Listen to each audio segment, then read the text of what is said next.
하나님의 말씀은 민수기 11장 27절에서 29절 말씀. 여러분이 받으신 순서지에 나와 있네요. 민수기 11장 27절에서 29절 말씀. 소중한 하나님의 말씀을 우리 같이 정성껏 받들어 읽도록 하겠습니다. 한 소년이 달려와서 모세에게 전하여 가로되 멜닷과 메닷이 진중에서 예언하나이다 하매 택한 자 중 한 사람 곧 모세를 섬기는 눈의 아들 여호수아가 말하여 이르되 내 주 모세여 그들을 말리소서. 모세가 그에게 이르되 내가 나를 두고 시기하느냐.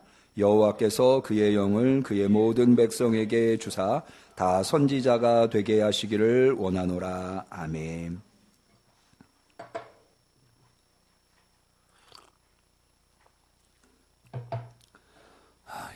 잘 지내셨습니까? 이렇게 홀리클럽 수요 직장인 예배에 나오신 우리 성도님들 환영하고 하나님의 은혜가 항상 여러분과 같이 하시기를 축원합니다. 제가 원래 지난주 셋째 주가 설교하는 당번이었는데 지난주 월요일 화요일 우리 성결교단, 제가 성결교회 목사거든요. 성결교단 목회자 전국 축구대회가 목포에서 1박 2일 동안 있었는데 제가 골키퍼예요. 그래서 축구를 했는데 골키퍼를 보다가 잘 모르시는 분들은 골키퍼가 할 일이 뭐가 있냐 이렇게 생각하시는 분, 사실은요 골대 앞이 제일 위험합니다. 왜냐하면 골을 놓고 아주 치열한 격전을 이루는 데가 골대이기 때문에. 그래서 오른쪽 팔을 걷어차여가지고 이게 팔을 못 들겠더라고요. 그래서 여기 오면 축도를 해야 되잖아요. 그리고 팔이 안 올라가서 제가 간사님한테 부랴부랴 좀 바꿔주실 수 있으면 바꿔주십사 하고 오늘 이렇게 뵙게 됐는데, 그런데 오늘 또 여러분들을 만나게 된 것이 의미가 있는 것 같아요. 왜냐하면 지난 주일이 여러분 교회에서 지키셨는지 모르겠습니다만 교회력에 의하면 성령 강림절입니다. 그런데 이제 이 교회의 5대 절기가 있거든요. 물론 교회 안에 여러 가지 지키는 절기들이 있습니다만은 대개 교회의 전통적인 절기는 5개를 꼽아요. 그래서 많은 분들이 아시다시피 대림절이라고 하는 대강절이라고도 하죠. 성탄절 전 4주 앞에 대개 한 11월 말에서 12월 초에 이제 시작을 하죠. 그래서 대강절에서부터 성탄절은 사실은 이게 교회의 중요한 절기임에도 불구하고 초대교회로부터 이어져 내온 교회 절기는 아니에요. 나중에 생긴 절기여서 뭐가 더 먼저냐면 주현절이라고 하는 절기가 먼저입니다.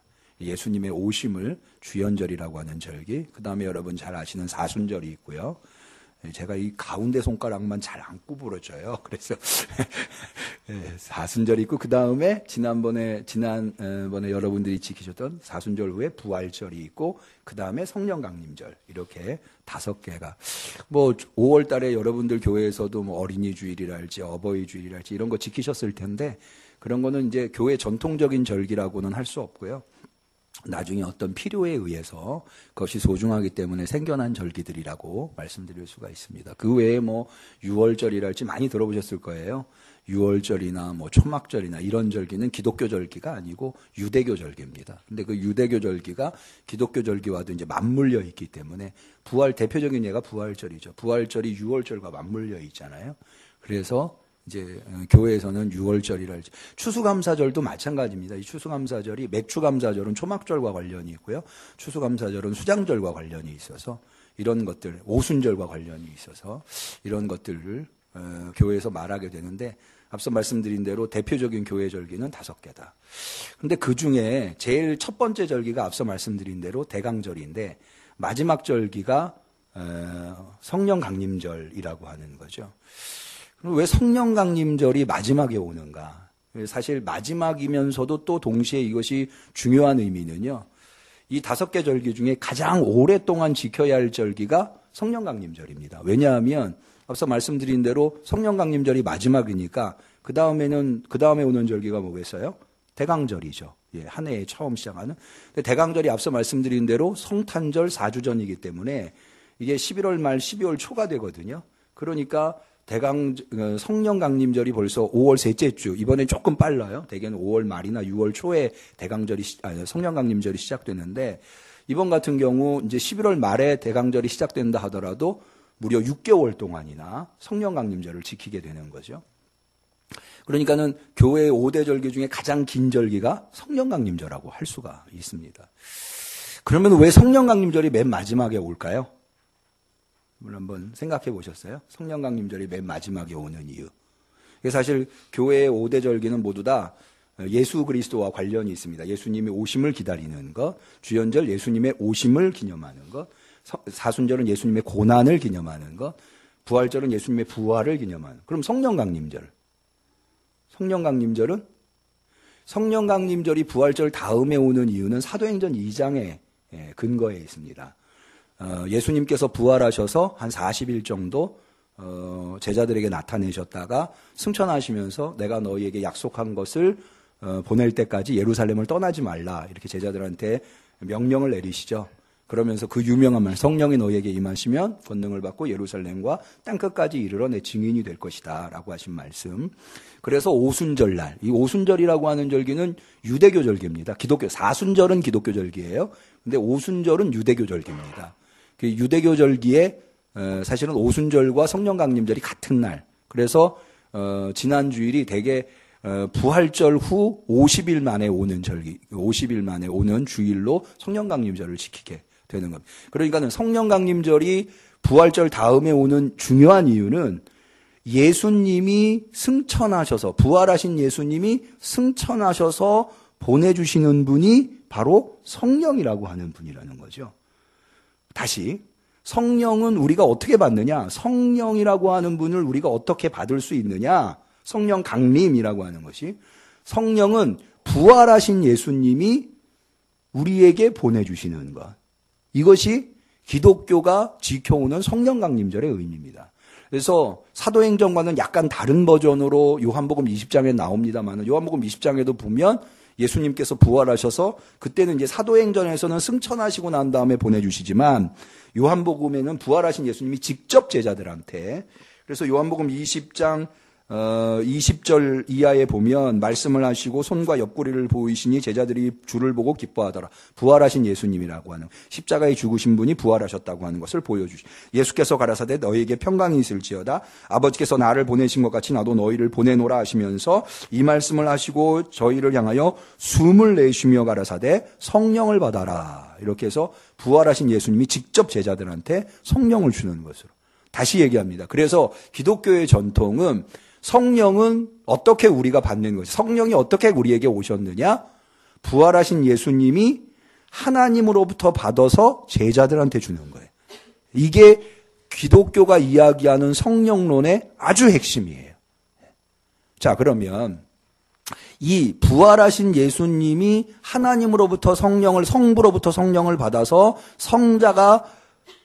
성도들한테 성령을 준다고 하는 것이 어떤 의미를 가지고 있느냐? 이것을 올바로 이해하는 것이 기독교의 성령론을 이해하는 데 대단히 중요합니다. 여기에는 사실은 어마어마한 하나님의 은혜가 담겨 있는 말씀이에요. 근데 사실 오늘날 이 성령 강림이라고 하는 것은 많이들 아시는데, 예수님께서 성부 하나님으로부터 성령을 받아서 예수님이 우리에게, 그러니까 예수님을 거치는 거예요. 사실은 이게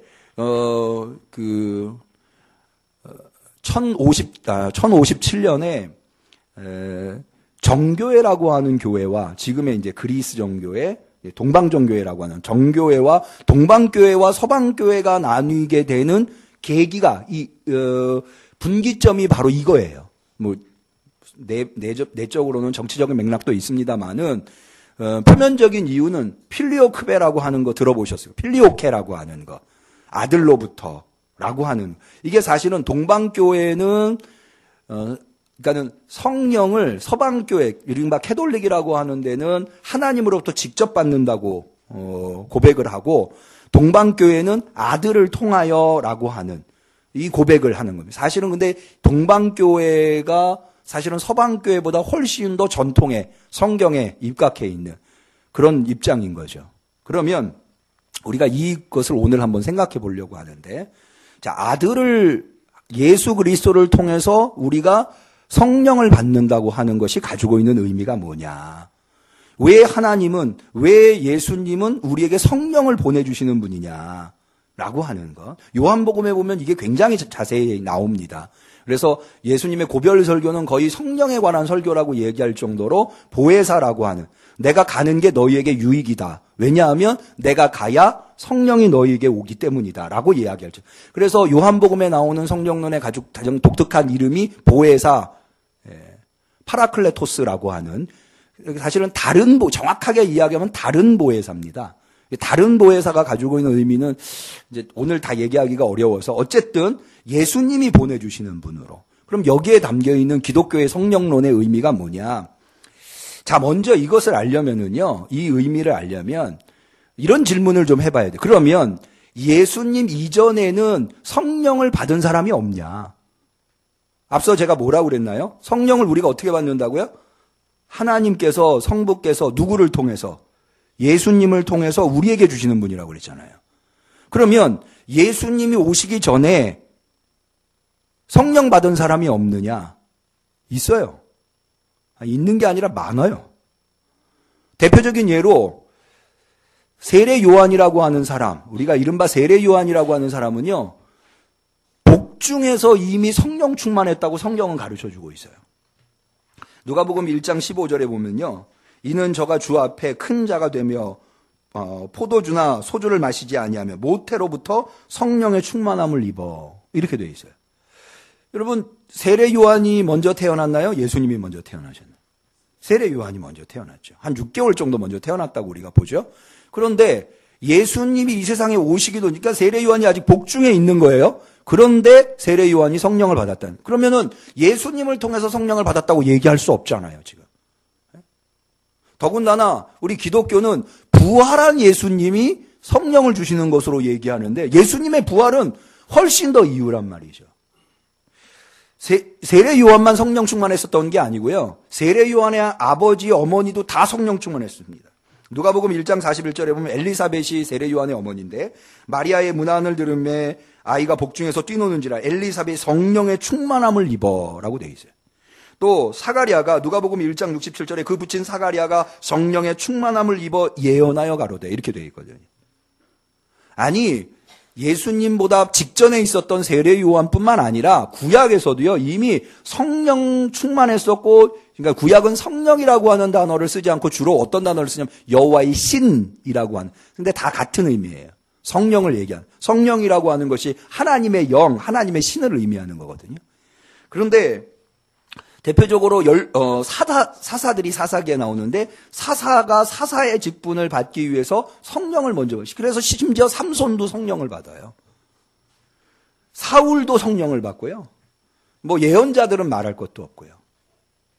그러면 왜 구약에서 이미 세례 요한, 신약에서조차도 세례 요한이 예수님이 오시기 전에 성령을 받았다고 함에도 불구하고 왜 기독교는 성령 강림절이 예수님의 부활절 이후에 위치함으로써 부활하신 예수님이 성령을 주는 것으로 고백하는가?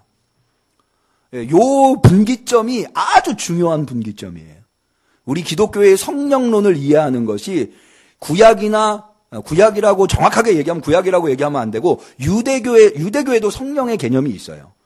우리처럼 이렇게 성령 이런 말은 아니지만 여호와의 신의 개념이 있다고요.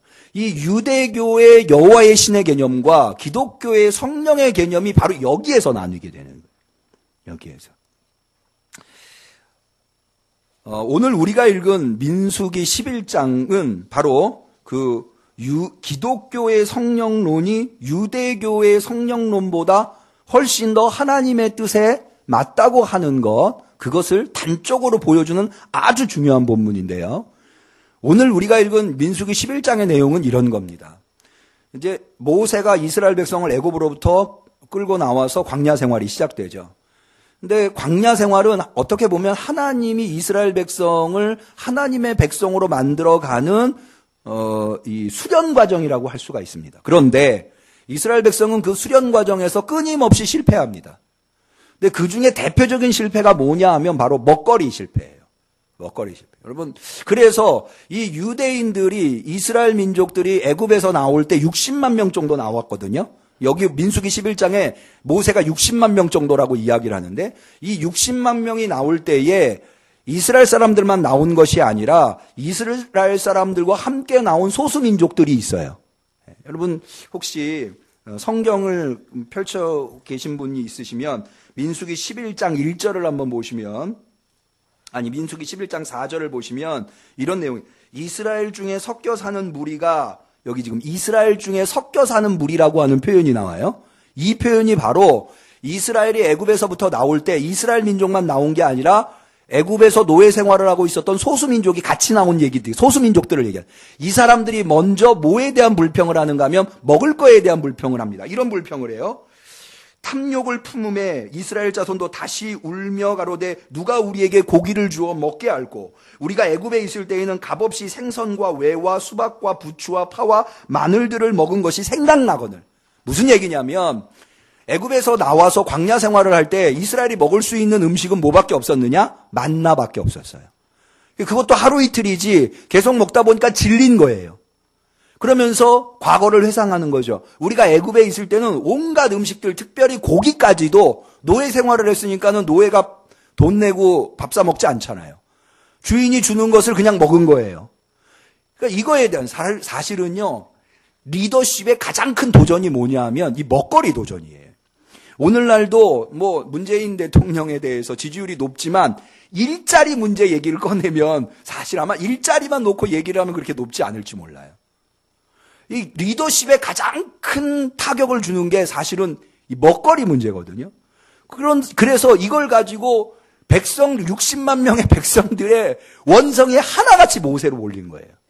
그 모세가 이 불평과 원망을 들으면서 모세가 할 수 있는 게 뭐예요? 하나님한테 가는 것밖에 없는 거예요. 하나님한테 갔어요. 그러면서 모세가 하는 얘기를 한마디로 정하면 무슨 얘기냐면, 하나님, 이 백성을 내가 낳았습니까? 라는 얘기를 해요. 이 백성을 내가 낳았습니까? 이게 무슨 얘기냐면요, 애굽에서 이스라엘 백성을 건져낸 것을 낳은 것, 출생한 것, 그것을 통해서 어버이가 된 것으로 표현하는 거예요. 그게 어떤 의미냐면은, 여러분, 아이를 낳은 엄마가 아이를 낳았을 때 아이가 울 때 제일 먼저 해야 할 게 뭐예요? 젖을 물리는 거죠. 하나님한테 그 얘기하는 거예요. 하나님, 내가 어떻게 이 백성의 젖을 물립니까? 하나님이 물려주셔야죠. 이 얘기하는 거예요. 내가 낳았습니까? 라고 하는 얘기가 바로 그 얘기예요. 왜 내가 이 원망을 다 들어야 합니까? 이 불평과 원망을 왜 나한테 내가 들어야 하는 겁니까? 라고 해서 하나님, 그런 원망과 불평을 하나님이 하니까 하나님이 두 가지 솔루션을 말해요.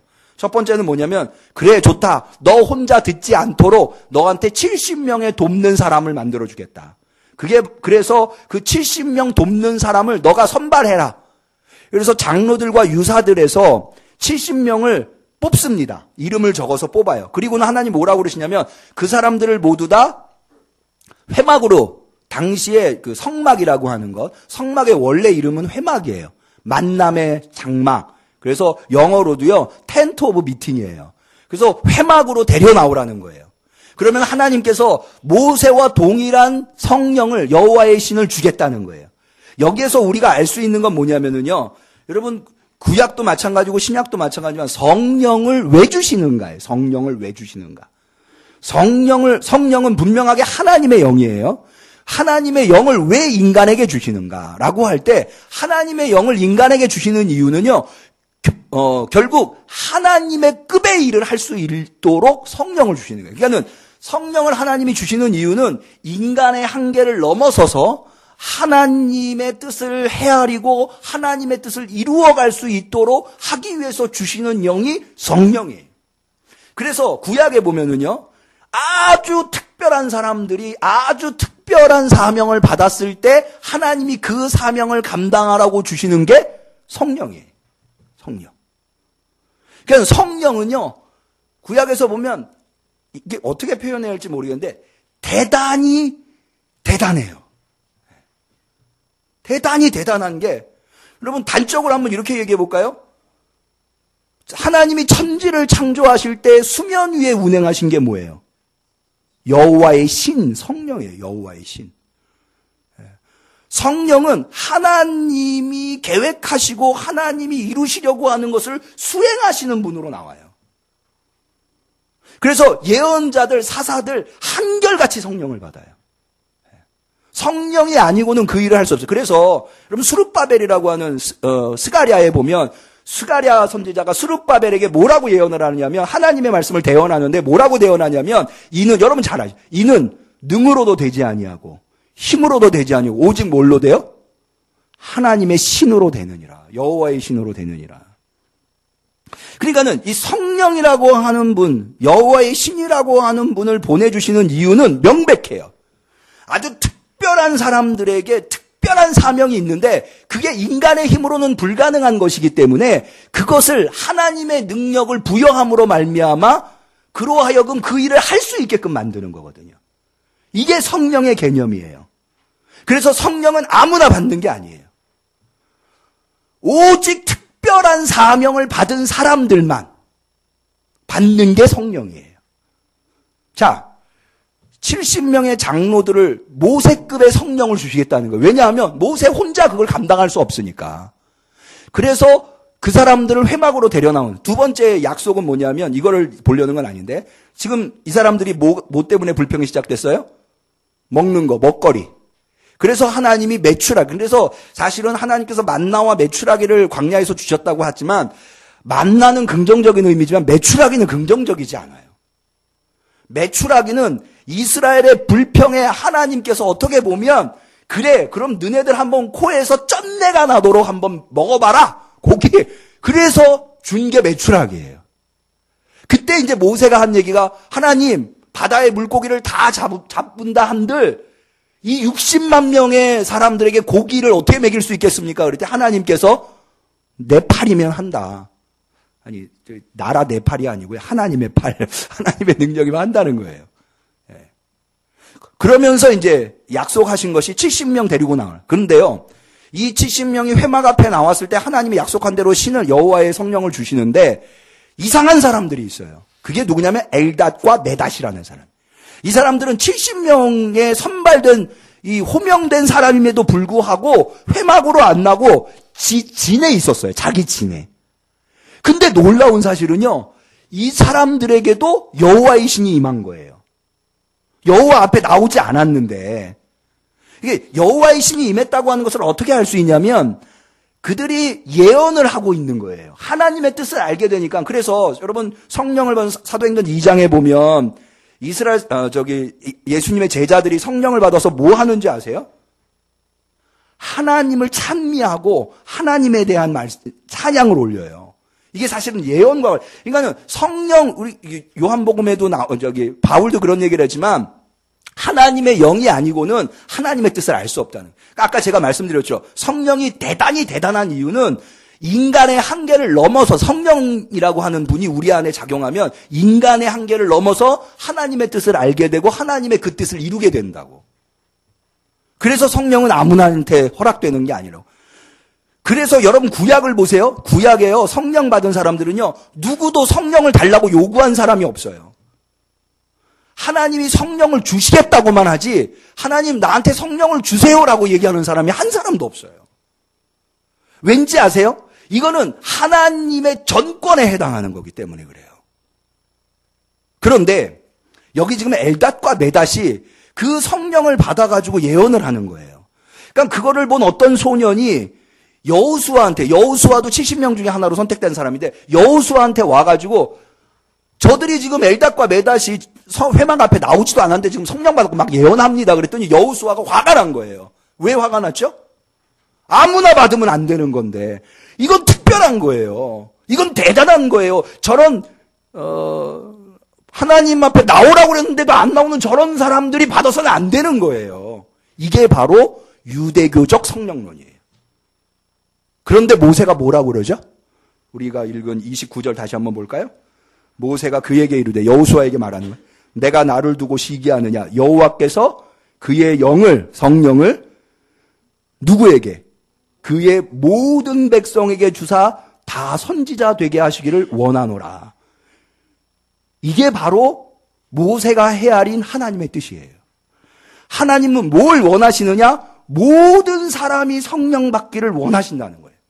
그리고 기독교는 그것이 언제 이루어졌느냐? 예수님의 부활을 통해서 이루어졌대요. 그러니까는 왜 우리가 부활 이후에 성령 강림절을 지키는가 하면 기독교의 성령론에 의하면 유대교의 성령론과 달리 기독교의 성령론에 의하면 예수님의 부활 이전에는요. 하나님이 아주 특별한 시대에 특별한 사명을 받은 사람들에게 특별하게 주신 것이 성령이었어요. 그런데 예수님의 부활 이후로 하나님은 예수님을 통해서 모든 사람에게 성령을 주시기를 원하시는 분이라는 거예요. 근데 사실은요, 이게 원래 하나님의 뜻이에요. 유대교인들이 이걸 오해한 거예요. 유대인들은요, 하나님이 성령을 모든 사람에게 준다고 하는 개념이 있기는 해요. 근데 언제 그게 있냐면 마지막 때. 요엘서 2장에 보시면 베드로가 사도행전 2장에서 오순절 설교를 할 때 요엘서 2장을 인용하거든요. 말세에는 모든 육체에게 뭘 부어주시죠? 하나님의 영을 부어주세요. 그게 요엘서에 나와요. 그 다음에 또 어디에 나오는가 하면 에스겔서에, 여러분 에스겔서에 보면 에스겔서 37장이 무슨 장이죠? 에스겔의 마른 뼈 환상. 이 마른 뼈, 이게 성령이 얼마나 대단한 거냐면요. 에스겔이 환상 속에 골짜기에 마른 뼈들이 있는 거예요. 완전히 말라비틀어졌어요. 하나님이 물어봐요. 저 뼈들이 살아나겠느냐? 하나님만이 아십니다. 자기는 못하는 거예요. 그러니까는 에스겔한테 야, 너 생기에게 대언해서 그들에게 불게 해라.